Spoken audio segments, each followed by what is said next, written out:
Citoyennes, citoyens, bonjour et bienvenue dans ce nouveau dossier de l'espace.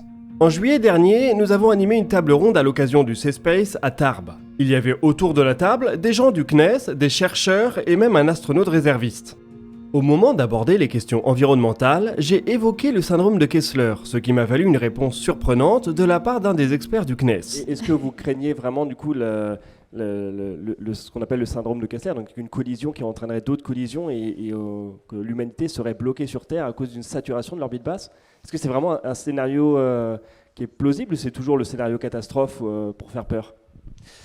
Alors, ce syndrome de Kessler, sur certaines orbites, il est déjà en route, en particulier sur les orbites aux alentours de 800 km. Sur ces orbites-là, il y a déjà eu des collisions, il y a déjà eu des explosions, des tirs militaires pour détruire les satellites, qui ont produit donc des milliers de débris, qui eux-mêmes continuent à produire des fragmentations. Et donc on a sur ces orbites-là une augmentation du nombre d'objets qui n'est pas liée à notre activité, parce qu'on envoie plus d'objets, mais de l'autogénération. Avec la multiplication des lancements et des méga-constellations, vous êtes de plus en plus nombreux à avoir entendu parler du syndrome de Kessler. Pour ceux qui ne savent pas de quoi on parle, il s'agit d'un problème lié au trafic spatial. Le nombre croissant de satellites augmente le risque de collision. Chaque collision entre satellites produit des dizaines de milliers de débris. On en a eu un exemple frappant en 2009, la première fois qu'un incident de ce type a eu lieu. Les débris produits augmentent à leur tour le risque de collision. Il peut ainsi y avoir une réaction en chaîne qui entraînerait une destruction massive de quasiment tous les satellites présents sur une orbite donnée. C'est justement ce qu'on appelle le syndrome de Kessler. Aujourd'hui, nous allons donc faire un petit état des lieux et voir si des solutions peuvent être déployées rapidement pour nous éviter de perdre ce bien commun que représente l'orbite terrestre.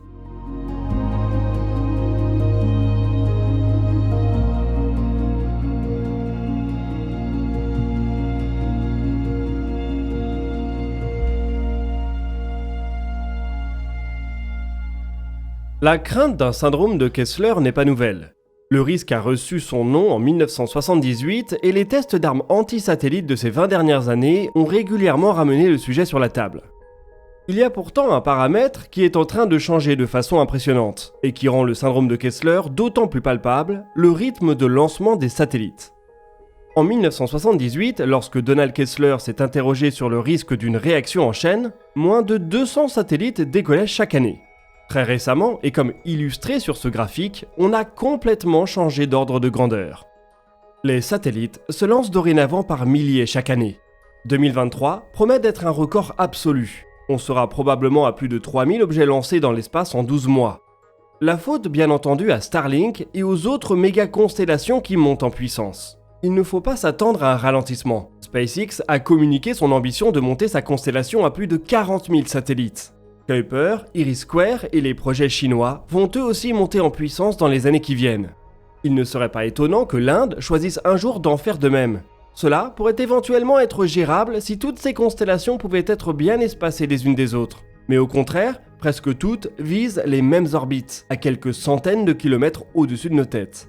C'est là que les temps de réaction sont les plus courts pour les télécommunications et que les images sont les plus détaillées pour l'observation de la Terre.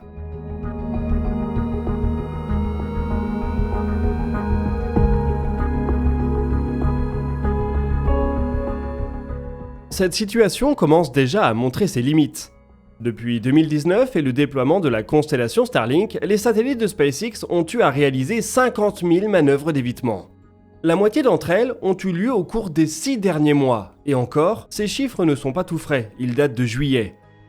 Depuis 1999, l'ISS, la Station Spatiale Internationale, a elle-même eu besoin d'effectuer une trentaine de manœuvres d'évitement. Et là aussi, la cadence s'accélère. Elle en a fait 3 en 2022 et 2 sur le seul mois de mars de cette année. On fera le bilan fin décembre, mais l'ISS va certainement devoir se montrer de plus en plus agile, ce qui n'est pas simple avec une masse de 450 tonnes et des capacités de propulsion limitées.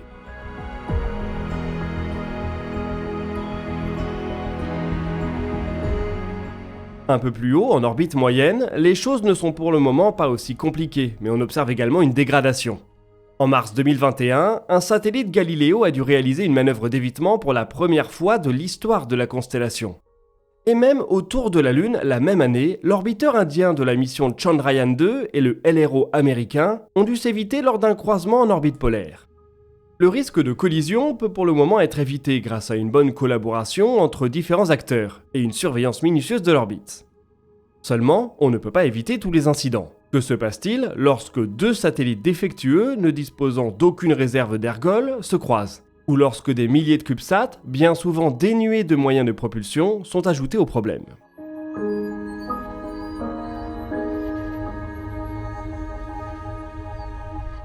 Il n'y a pas de miracle, et on observe donc déjà une multiplication des incidents. Dernier en date, il y a 2 ans, un satellite militaire chinois a fait connaissance intime avec un morceau d'une fusée Zénith de quelques dizaines de centimètres, qui avait été lancé 25 ans plus tôt. Il a été en partie disloqué et est ainsi venu accentuer les symptômes d'un syndrome naissant de Kessler. Il n'est pas évident d'évaluer exactement la situation aujourd'hui. Avec des moyens radars ou optiques, il est possible de garder un œil sur les débris les plus gros et les plus dangereux. On en compte aujourd'hui environ 30 000 qui font plus de 10 cm. Mais plus on descend en taille, plus les chiffres sont alarmants. Les débris compris entre 1 et 10 cm de diamètre seraient quasiment au nombre de 700 000, et ceux dont la taille est comprise entre 1 mm et 1 cm pourraient se compter en centaines de millions.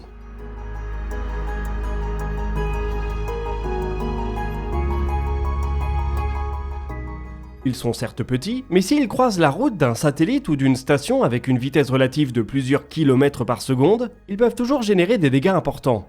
Ce sont ces chiffres qui peuvent faire dire que sur certaines orbites, notamment les plus basses, on peut déjà parler d'un début de syndrome de Kessler. À défaut de pouvoir revenir sur les 60 dernières années, il faut donc commencer à plancher rapidement sur des solutions.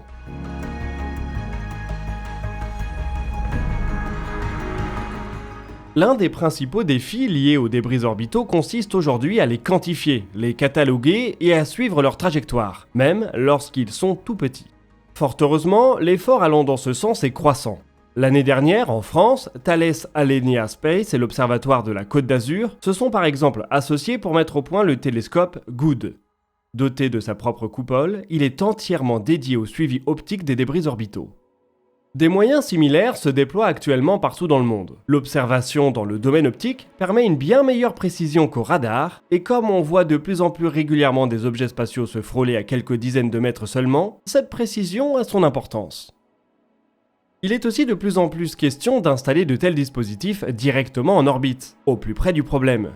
Une initiative audacieuse pourrait même permettre de déployer une telle solution de manière logicielle, sans nouveau lancement, et donc sans ajouter de débris.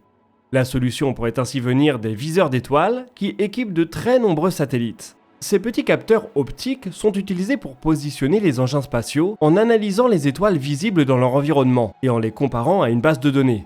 Cela permet de déterminer une attitude, une orientation dans l'espace. L'entreprise belge ArcSec est spécialisée dans la conception de tels capteurs. En septembre dernier, ils ont communiqué sur la manière dont leur viseur d'étoiles pourrait être utilisé pour le suivi des débris. Cela pourrait se faire via une update des viseurs déjà déployés et une installation standard sur les nouveaux viseurs. Les optiques de ces capteurs sont suffisamment performants pour détecter et déterminer la trajectoire de débris de 3 cm de diamètre. On pourrait ainsi se trouver très rapidement avec toute une panoplie de capteurs in situ pour aider à bien mieux répertorier la menace.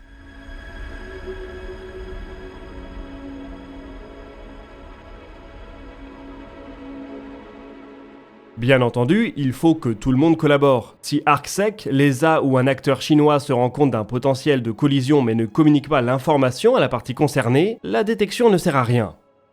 Les collaborations sont déjà importantes, mais elles doivent être encore amplifiées. Il y a 2 ans, le satellite militaire chinois a été frappé par un débris relativement gros. Est-ce qu'absolument personne dans le monde n'avait vu l'incident venir ? Bon, je mets un peu mon chapeau en alu ici, mais la question me paraît légitime. Dans un monde idéal, tous les acteurs se coordonneraient avec le même niveau de préoccupation, mais les lois internationales laissent bien du monde sans aucun recours. Starlink, par exemple, ne répond qu'aux droits américains. Et tant pis, si leurs satellites font courir des dangers aux satellites européens ou chinois. SpaceX n'a de compte à rendre qu'à la justice américaine pour tout ce qui se passe dans l'espace. Des solutions techniques actives peuvent aussi être mises en œuvre, on en a souvent discuté sur cette chaîne, mais il y a fort à parier qu'elles ne suffiront pas à régler à elles seules le problème, pas avec un coût acceptable pour les acteurs de l'industrie en tout cas. Si bien qu'on a un peu l'impression d'être dans une situation d'attente. Verra-t-on la première collision d'un satellite Starlink dans la décennie? Un syndrome de Kessler se déclenchera-t-il alors de manière brutale? Ou bien au contraire, les choses continueront-elles de se dégrader de manière progressive? Les humains semblent en général plus réactifs aux chocs violents qu'aux lentes détériorations. Un trait de notre espèce qui risque de nous coûter cher sur Terre et dans l'espace. Le syndrome de Kessler, tant redouté, pourrait faire partie de ces symptômes lents, auquel cas il aurait déjà commencé. Nous passerons donc alors peut-être les prochaines décennies à nous habituer aux nouvelles de petites et de grandes collisions, de plus en plus fréquentes et de moins en moins choquantes. Jusqu'à ce qu'un jour, on décide sans même s'en rendre compte que ça ne vaut plus le coup d'aller dans l'espace. L'humanité pourra alors finir de cuire dans sa marmite avec le couvercle fermé à double tour.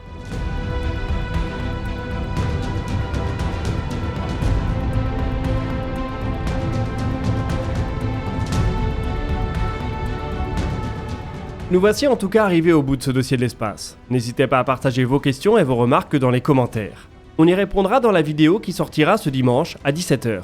Vous pouvez consulter la description pour retrouver nos sources et nos réseaux sociaux. On se donne rendez-vous dans 3 jours pour un nouvel espace commentaire. Et d'ici là, citoyennes, citoyens, portez-vous bien.